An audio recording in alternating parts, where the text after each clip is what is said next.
Evening, citizens. Um, I've got something to ask you first.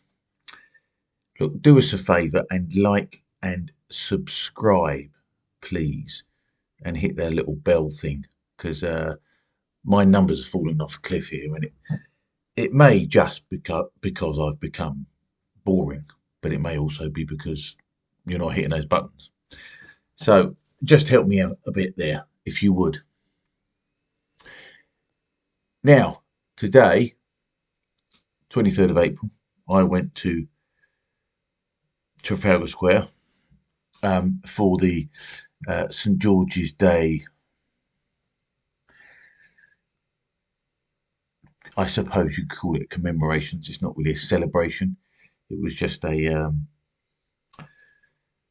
what would you say? An affirmation of Englishness, I suppose. And I went with a friend, and we went up there quite early. We actually got there about 10:30 or so, and there was almost no sign of anything.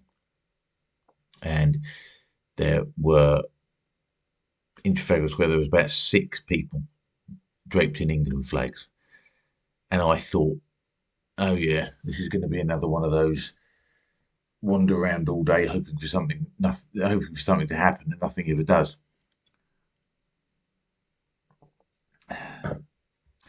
And um, so we kicked around for a bit. Um, we talked to 1 or 2 people. Um, yeah, it seemed as if we were probably there too early. I didn't know much about the event, and I didn't know if there was an official kick-off time. I didn't know if there was going to be a march or anything. And of course, I didn't expect much. We've been conditioned to believe that St George's Day is of no real importance at all. It's of no particular import. It's not like St Patrick's Day, and neither is it like St Andrew's or St David's Day, which I think I'm right in thinking are all national holidays. Of course, St George's Day is not a national holiday, and today's Tuesday. So it was never going to get big numbers, and I didn't expect it to have very many people there. But I thought, let's things start small, and in this attempt to rejuvenate some Englishness back into our culture where it should be, I thought, well, yeah, let's just go anyway and hope for the best. And I deliberately didn't research too much on the topic and what was going to happen and if there was any speakers or anything like that. I didn't worry about any of that stuff. I just thought, well, I'm just going to go. And um, uh, I had a friend go with me who felt kind of the same, I think. And I did warn him. I said that this might be a complete, expensive waste of time. And of course, it was actually quite expensive because it just so happened we went from a house in a station, uh, Beckenham Junction, for numerous reasons. And even from there, which to me that counts almost as London anyway, it was nearly 16 quid for the travel card. Which is not a paltry amount of money.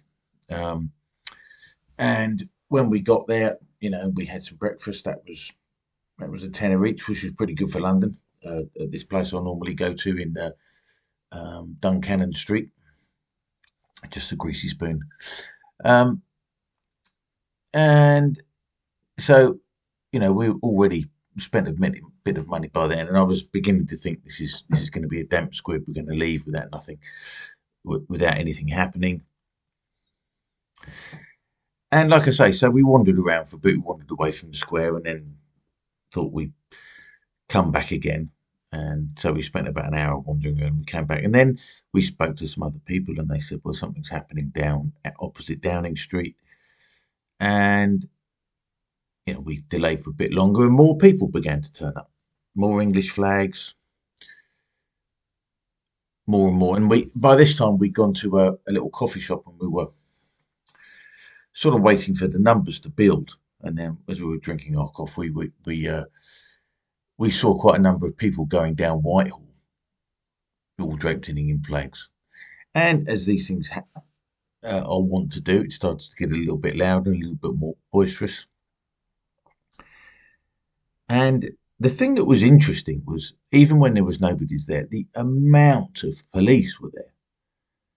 There were vans and vans and vans all lined up on both sides of the street, down Whitehall, both sides of Trafalgar Square, the TSG bunch, the sort of proper thugs. There was plenty of those vans as well. And, there were a lot of police there. And as we went down Whitehall, there was even more. And down the side streets of Whitehall, they blocked um, all the other roads off. And if they hadn't blocked them off, there was enough people to block them if they wanted to, which I guess was the idea. And so the event, such as it was on a little scrap of green, sort of opposite Downing Street, opposite into one side. And we went down there, and there's more and more English flags, and it started to get more encouraging. But there was only a few hundred people there, really. It was only a few hundred people when I was there. But there was, I would say maybe seven or eight times that many police than there were people there. And I thought, they obviously are expecting trouble, or maybe they're expecting to cause trouble.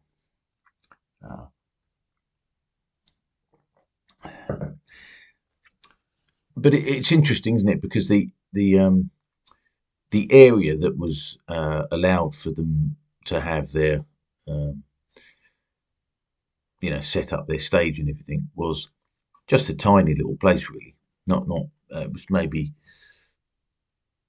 100 yards long and 20 yards deep or something like that. It was no distance at all.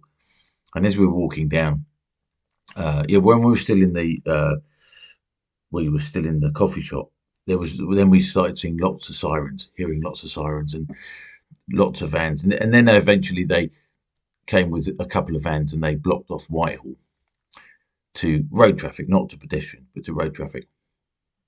And there was lots of coppers running around, and all going up Whitehall. So I thought, this looks interesting. So we finished our coffee and off we went down there. And as we were going down Whitehall, we saw how many coppers there were there. And then there were vans parked across Whitehall, and they were letting people by sort of individually. And if anybody looked like a tourist, they would let them go through. And I assume if anybody looked as if they might be trouble, they weren't letting them through. I mean, I didn't.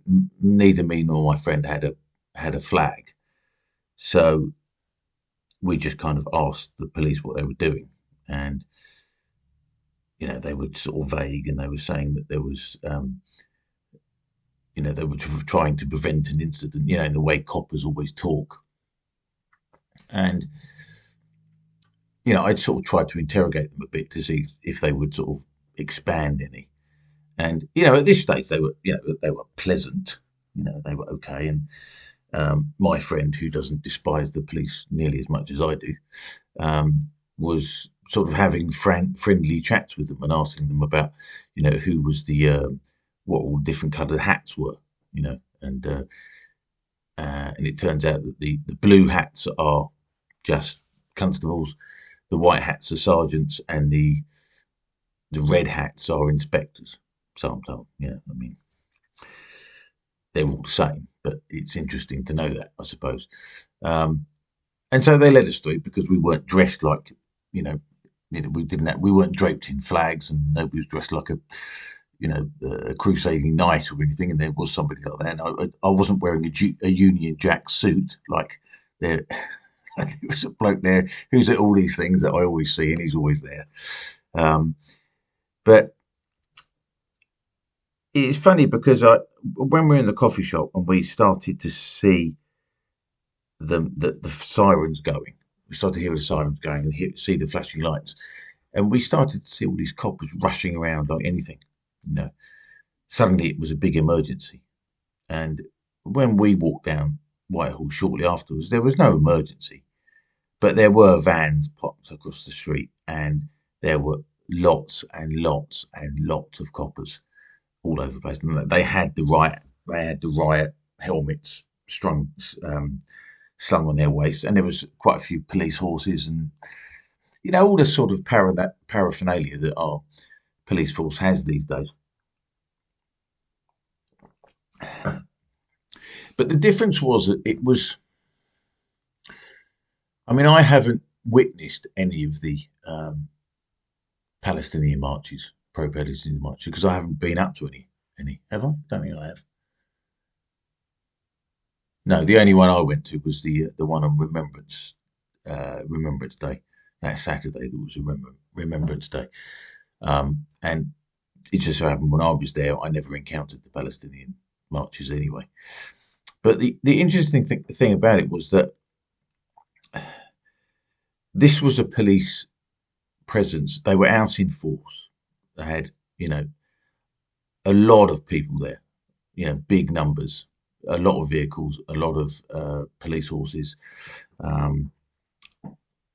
They were all in their sort of day, their high vis, jackets and such like. And they were a police force that was, I suppose you would say, that was in control. They'd had enough people there to control what they expected might happen. They were there in overwhelming numbers. Now, I haven't been, like I say, I haven't been to any of the pro-Palestinian marches, but my feeling is, and certainly from the videos, footage that I've seen, that has not been the case with the pro-Palestinian marches. They weren't in control. They were just damage limitation at most, and they were, as far as I could tell, just acquiescing to the mob. And the reason they weren't having too many run-ins with the mob was because they were letting the mob do whatever it wanted. So the mob never had any cause to go after the police.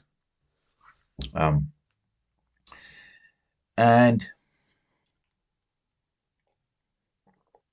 I thought that was interesting. And as we got to the place where they'd set the safes up and they had the loudspeakers and stuff, there was a guy there who was talking, and I think this was a friend of Tommy Robinson's. I think maybe his name's John O something. Don't know, can't remember, but I think it was him anyway. And he was talking about how the police had started to prevent people coming in, i.e. the people who were coming to the event, dressed with the England flags draped around their shoulders and such. But they were letting tourists in so they could go up to Downing Street and down to Parliament Square. But anybody who looked as if he might be involved in the event, because I won't call it a protest or just the event, they were filtering people. And I suppose, I mean, I'm only guessing, but because I didn't study it when I was there, but I'm guessing if they thought there was anybody who looked as if he might be trouble or might be assertive or wasn't going to take any shit, then they weren't going to let him in. And of course, they had the numbers to do that. Now, I can't imagine them having done the same thing with regard to the pro-Palestinian marches. And certainly nothing I've seen contradicts that feeling. But as we got down to the place where the speakers were, and it just so happened that when we got there, they were talking about Tommy Robinson, and it became apparent that Tommy Robinson was there at the front of the stage, and And of course, I couldn't see him because he was surrounded by a lot of people that are somewhat taller than he is. So, and then we watched from it, and they pulled him up on stage, and then then it was revealed that he won his court case. So it was all in. Everything was good from that point of view, I suppose. But the thing is, as I was standing there with all these guys, and the way the police were behaving, it became obvious to me that, I mean, the two-tier policing is obvious. We all know about it. The way that, what can we say, people like us are policed compared to pro-Palestinian protesters are policed, or Extinction Rebellion protesters, or Just Stop Oil protesters. It was different. And the thing that became apparent, I don't know why it took me so long to realise this, but and when I did realise it, I was actually quite encouraged, because what it proved, now they're afraid of, the police are afraid of the Palestinian mob. They're afraid of the Palestinian mob because it is so big. There's so many of them. Maybe there's 100,000. On a regular basis, marching through London every weekend. And so they're kind of afraid of them because of the numbers, and also afraid of them because they think if they go up against them hard, that they'll look bad, because they'll look as if they're Islamophobic or whatever, or even somebody might call them racist or far right. And obviously we can't have that. But I was just standing amongst these blokes, and there was a lot of blokes like me, middle-aged, grey-haired blokes that are a bit out of shape, and there was quite a lot of quite elderly people there as well, and there's a few people in their sort of mobility scooters and stuff. And it was all quite peaceful. But amongst a sizable number of these blokes were proper hard nuts. Now, when you get into in the company of such men, you know the hard nuts. The people who are just pissed, or the people who are just shouting their mouths off. And then there's the proper hard nut. And there was a lot of them there. And it occurred to me that the reason why the police presence was so strong is because they are afraid of men like that. They really are, because they're afraid of the mob because it's so big. But they're afraid. There was, like I said, there was only a few hundred people there at most when I was there, anyway. But that few hundred people there, in amongst them were a lot of blokes. You can tell they weren't interested in being polite. They weren't interested in being in any notions of what we might call civility. And you could tell that these were blokes that wouldn't take any shit. And if you extrapolate that over the whole country, by 1,000, by 10,000, by 100,000, you can tell that they really are afraid of them. That's why the police presence was so strong. That's why they needed that many people to police, which was really quite a small event. Like maybe only sort of 400 or 500 people.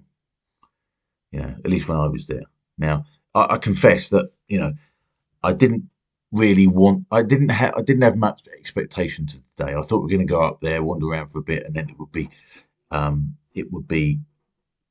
complete waste of time, and I'd just come back. But I thought it was important to go anyway. And so I wasn't prepared to properly get stuck in, and I didn't want to get kettled. and I didn't. And I had a friend with me, and he's got a dodgy ankle, and I didn't want I didn't want to walk his fucking legs off. Um, and and like I say, I didn't want to get kettle, so we came up, we stayed for a bit, we listened to a bit, and then we left early.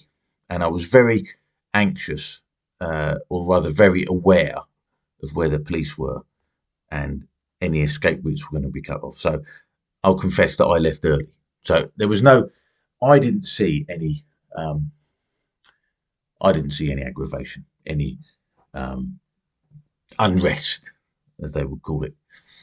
I've seen some, online since I've been back home.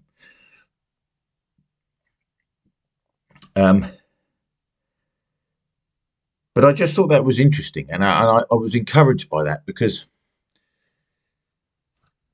most British people haven't woken up yet. They haven't woken up, and um, and the entire what would you call it? The entire policy of the entire establishment is to prevent too many people waking up. Because if everybody wakes up, enough people wake up, they've got to deal with people like that. I mean, I was there as well. I mean, I don't consider myself to be a tough guy, and certainly not. I certainly didn't feel as if the police were afraid of me, but they were afraid of something, and I could see what it was. And this is why this is why they have the two-tier policing. This is why they can't let things get out of control. And they know this. They know that they have to keep the lid down on this, because when these blokes, when there's enough of them, when they let rip, there will be nothing that they can do, because not only are there too many of them, so they have to try to make sure there's as few as possible. Um, but when you know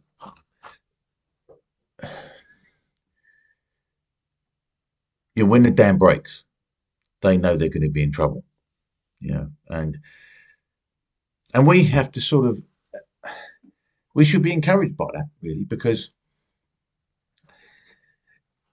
it's tempting to think that we're powerless. We're just ordinary people. We don't have we don't have loads of money and loads of power and loads of positions, and we're not heads of any crangos or government agencies or anything like that. We're just ordinary people. Um, but we're ordinary people who care about something, and we care about something deeply, and we care about it as deeply as those nutcases screaming for blood every weekend. In the name of Palestine. We care about it as deeply. We haven't said as much, and we don't shout and scream about it, but we are beginning to lose our patience with this. And I saw a lot of blokes today who were, you could tell you wouldn't push them too far. I mean, I don't know what happened after I left. I mean, it looks like there was some sort of charge, and police officers were involved as usual. I mean, even if it's just um, the two-tier policing example of the fact that 100,000 Islamists have been allowed to stomp all over London and go wherever they like every weekend, and yet a few hundred patriotic Englishmen are are constrained into a tiny little area, where they can be blocked in quite easily by 5 times as many policemen. Now, it was a small event. I mean, I'm not going to lie. I'm not saying there was I mean, I heard someone say there was 20,000 people there. Maybe there was after I left. I doubt it. There was only a few hundred people there.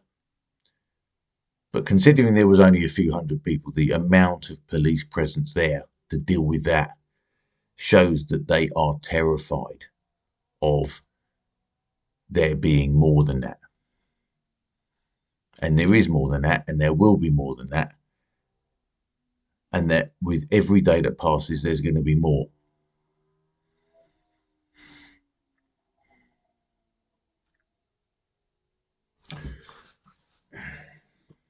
So I think that's a cause for perhaps not optimism, but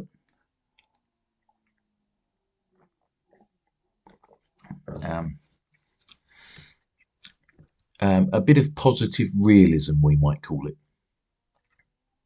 We are not powerless, and they are doing everything in their power to make us feel powerless.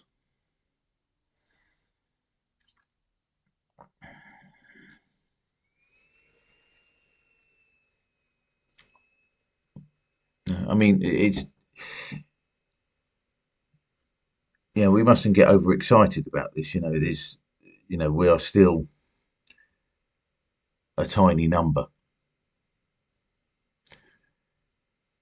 But with the St George's thing, with the basic, with rather than the lockdowns and the surveillance and all the other things that we're concerned about, it's the the basic patriotism, the basic Englishness and pride in Englishness is a much bigger thing in terms of numbers.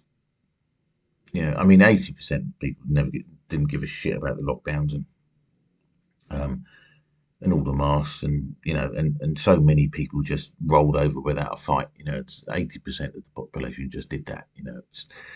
It still disappoints me now.